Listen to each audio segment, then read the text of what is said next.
Anak, halika na. Hindi pa tayo umiinom. Halika na, halika na. Lalamig yung wine. Halika na dito.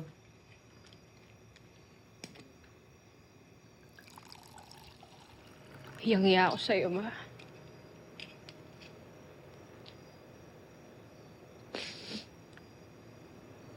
Inasure pa kita na mabait si Zach.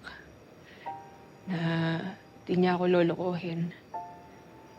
And I really thought I could handle myself if ever that happens. Liv. Ma, I'm sorry. Sorry kasi... Sorry, hindi ako nakinig sa'yo. I'm sorry na nagpaloko ko. I really thought I could make him happy. And akala ko din na enough yung meron kami para hindi siya magloko sa akin. Liv, ilang beses ko bang sasabihin sa'yo? Hindi mo kasalanan na niloko ka ng ugok na yun. At kung buhay pa si Zach, alam mo ang gagawin ko? Pagagapangin ko siya sa lupa habang nagsusorry sa'yo, nakaluhod.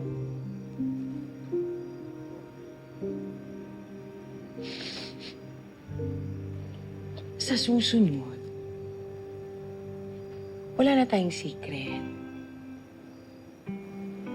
Lahat sasabihin mo sa akin. Hindi ba pag may problema tayo, idadaan muna natin sa inom. Tapos kinabukasan, hahanapan natin ng solusyon. Anak, alam ko, marami kang binibitbit. Alam ko yan at damang-dama ko yan. Tatandaan mo, safe space mo si Mama. Okay? Pwede mong sabihin sa akin lahat ng nasa isip mo, lahat ng nararamdaman mo, pwedeng-pwede. Dahil isang gabi lang natin iiyakan yang si Zach. Okay? Chef, ako na pupunta kay Liv. I-follow up mo na lang yung pag-trace doon sa source ng video. Hindi mo kasama? Hindi na. Ako na lang. That witch, Cindy. Siya lang naman papadala ng video niya sa mga pulis. Liv. Liv, please. Huwag ka nang tumuloy. Hayaan mo na yung babaeng yun. I thought you'd be angrier. Di ba, hate na hate mo mga traitor?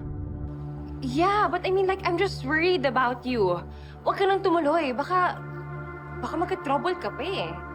But we said we'll expose her, right? Hindi pwedeng walang consequence yung maginawa. Liv? Liv! Ba?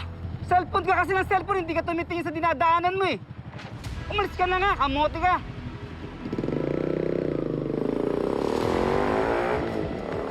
Liv, what's happening? Are you okay? Hello? Liv, answer me. Are you okay? Liv!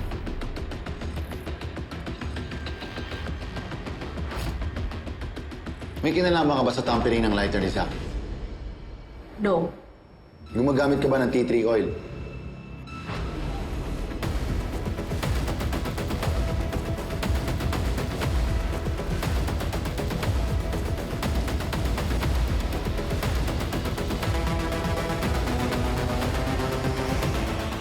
Liv, answer me. Are you okay?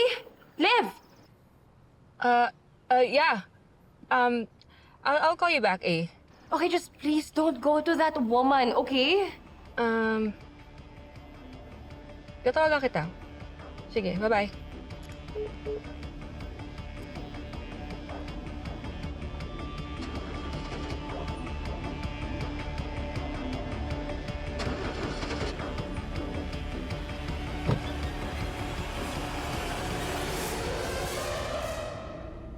Ma, please, I really need your help.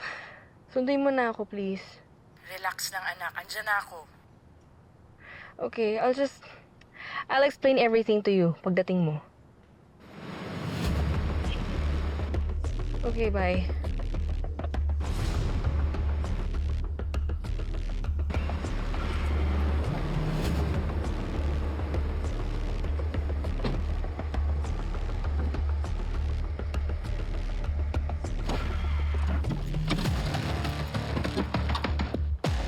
Liv! Liv! Inspector. Anong ginagawa niyo dito? Well, Sorry, nasiraan kasi ako ng kotse. pupunta naman talaga kita eh. May tatanong lang ako sa'yo. Pero bago yun, unahin na muna natin ito. Hindi. Si Mama kasi susunduin niya na ako eh. Hindi, okay lang. Eh, andito naman ako eh. Ako na. No. Sa ibang araw na tayo mag-usap. I think that would be good.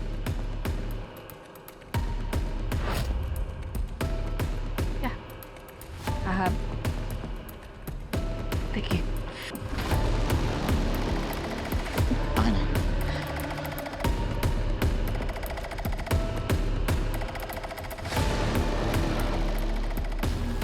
Bakit kami ganito? Sugar, sasabihin ko lang to sa'yo because hindi ko na kaya. Okay? But you have to promise me, you can't tell Liv, you can't tell A. Okay, promise. Promise. Sige na, ano? Ikaw yung napakawalang hiya mo, babae siya talaga! Ganap na nga. Bakit galit na galit ka? Itanong mo siya sa asawa mo kung anong ginawa niya. What are you talking about? Siya ang nagpadala ng video sa mga polis. Siya ang naglagay kay Liv. Pati yung oil binigay ko na sa inyo. What else do you want from me? Yung totoo. Yung tea tree oil na nakuha ko sa'yo ay match sa tea tree oil sa katawan ni Zach. Oh my gosh, Liv! Sorry! Oh my God! Sorry, Nay! Kasi yung brakes ko may problema. It's okay. Oh my gosh, buhay pa ako. Family.